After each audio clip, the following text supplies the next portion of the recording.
Marcos Rolim é jornalista, doutor em sociologia, foi vereador, deputado federal, deputado estadual, recebeu o Prêmio Unesco de Direitos Humanos do Brasil e agora é professor universitário na Uniriter. Bem-vindo, Marcos. Obrigado pelo convite. Então, eu queria começar conversando contigo, pedindo para te contextualizar um pouco os direitos humanos e a importância dos direitos humanos, porque é um assunto um pouco polêmico, ainda é um tabu, e a gente queria conversar contigo para entender a importância. Sim, talvez uma das primeiras questões a se pensar é por que um tema como direitos humanos é polêmico, né? A princípio, se a gente pegar assim, os países mais desenvolvidos, mais democráticos do mundo, essa é uma questão assim que não tem polêmica nenhuma, quer dizer, que não promove polêmica como regra. A ideia de que todas as pessoas possuem direitos fundamentais que devem ser observados sempre, né? Independentemente de quem sejam essas pessoas, né? O fato de que nós estamos diante de um ser humano nos obriga a reconhecer nele um conjunto de características que diz respeito à minha humanidade, aquilo que me aproxima dele. Então, por tudo que há de diferença, por sobre todas as diferenças possíveis, né, as pessoas, os seres humanos, possuem alguns direitos fundamentais. Todos nós temos direito à liberdade de expressão, todos nós temos direito ao devido processo legal, o direito de sermos acusados pela prática de qualquer crime, de podermos defender dessa acusação, de sermos julgados por um tribunal imparcial, o direito que nós temos ao emprego, o direito que temos à saúde, à educação, são direitos de todas as pessoas, né? Por que isso produziria polêmica? Que tipo de circunstância histórica, que tipo de país pode colocar em dúvida a ideia de direitos que são direitos universais, né? Então, o fato de haver essa polêmica no Brasil e em alguns poucos países do mundo, o fato de haver incompreensões a respeito de direitos humanos, já nos dá uma informação muito importante a respeito de outras limitações. Em geral, quando há essa polêmica, nós temos também dificuldade de compreender o que é democracia, temos dificuldade de compreender o que é direito, né? Mas também o que é respeito aos demais, o que é consideração aos outros, né? Então, um pouco da herança brasileira. O Brasil é um país que ainda vive diante de enormes desafios de civilidade, de civilização. A rigor, a ideia de direitos humanos é a ideia mais contemporânea de civilização. O ponto máximo da civilização ocidental, o ponto máximo que se chegou no mundo em termos de projetar uma ideia de um mundo desejável, onde todas as pessoas possam ser respeitadas, né? Se isso é polêmico no Brasil, é sinal de que nos falta boa parte dessa herança civilizatória. Sim, e também tem a questão de os direitos humanos serem vistos muito como um processo ideológico de esquerda. Isso interfere muito diretamente nessa questão? Talvez no Brasil muitas pessoas pensem isso, né? O que também é uma impropriedade absurda, né?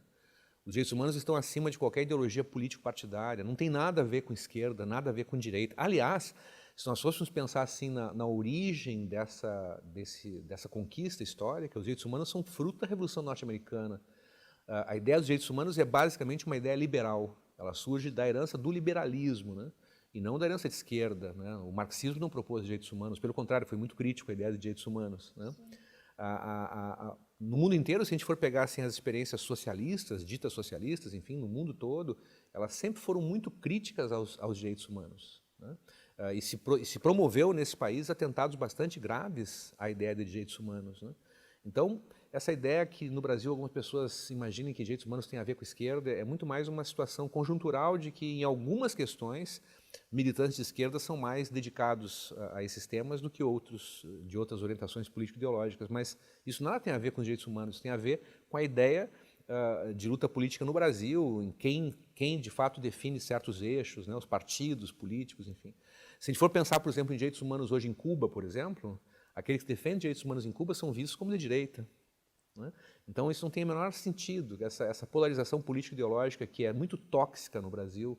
Qualquer coisa que se diga no Brasil logo tem que ser enquadrado entre esquerda ou direita, né, a favor ou contra. Isso é uma coisa, é uma perda que a gente está tendo assim, histórica, né? A gente perde a riqueza, perde a chance de se escutar, inclusive, de se ouvir, né?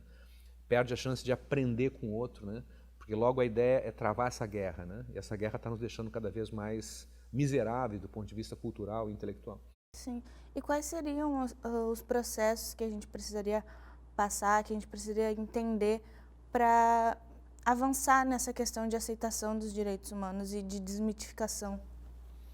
Então, há todo um processo assim de formação da civilização brasileira, né? Que está irresoluto, que não foi resolvido. A gente tem, primeiro, uma dificuldade muito grande de consolidar no Brasil uma cultura democrática.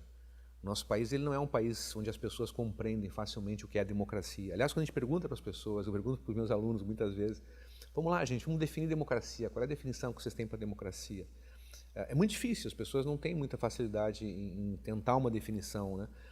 Nós temos o hábito ao invés de ouvir o argumento do outro e responder esse argumento, logo de passar para acusação pessoal, né? Basta ver o que acontece nas redes sociais, é impressionante assim, o grau de agressividade, de desrespeito, né? E sempre com acusações pessoais, não se discute efetivamente os argumentos, né? Então falta cultura democrática, falta para a direita, falta para a esquerda, cultura democrática, civilização democrática. Isso não é culpa das pessoas, isso tem a ver com a história do Brasil, né? O Brasil é um país que está vivendo agora o seu período mais longo de democracia da história republicana. E são pouco mais de 30 anos, né? É um tempo muito pequeno. Enquanto outros países aí têm experiências de 2 séculos, 3 séculos de democracia, o Brasil tem 30 anos de democracia contínua. Então, a primeira coisa é consolidar a democracia, né? Favorecer esse processo de institucionalização da democracia, de garantias democráticas, de respeito ao outro. Depois a gente precisa fazer muitas reformas, né, civilizatórias, né, para garantir, por exemplo, a possibilidade de um equilíbrio entre as formas de acesso ao poder, as formas de discussão no Brasil, né? Esse tema todo que envolve o monopólio, por exemplo, da mídia brasileira, a democratização dos meios de comunicação, são várias outras questões que são importantes para que a gente possa ter um debate público mais qualificado, né? Coisa que a gente não está tendo no Brasil faz tempo. Isso passa muito também pela universidade, inclusive. E pela educação como um todo. Tu vai ministrar aula magna agora do início do semestre para a gente. Sim. E vai ser mais ou menos por aí a temática da aula? Um pouco. Eu vou tentar explicar, ou ponderar pelo menos em torno desses fenômenos da intolerância, do ódio, né, que aparecem hoje muito no discurso, né, especialmente no Brasil. Não é um fenômeno só brasileiro, mas vem acontecendo com muita força no Brasil nos últimos anos. Então, tentar identificar por que está acontecendo isso, quais são as causas desse fenômeno, por que as pessoas hoje se ouvem tão pouco, por que elas se agridem com tanta naturalidade, né? E o que a gente poderia fazer para evitar essas dinâmicas, né? Como a gente pode se conduzir num discurso, como pode se conduzir num debate, para não cair na armadilha da intolerância, né? Eu costumo dizer que, vou explicar isso melhor mais adiante, mas a intolerância é como se fosse uma espécie de uma escada, né? Que as pessoas vão subindo. O problema dessa escada é que quando a gente sobe é difícil descer. Então há uma dinâmica que vai se retroalimentando, né? Porque no outro lado tem alguém que também responde num tom mais alto, e assim sucessivamente. Quando vê, você está numa estridência só, em ameaças, em agressões, né? Isso termina, em última instância, na guerra civil, né? Então esse processo em curso no Brasil é um processo que inspira muitos cuidados, muita preocupação de todos nós. Independentemente de quem está alinhado com essa ou aquela posição política, isso é o que menos importa. O que importa é como consolidar a democracia brasileira, como permitir que todas as posições possam ser ouvidas, como permitir que haja um debate onde as pessoas de fato se escutem. Ok, muito obrigada. Eu que agradeço.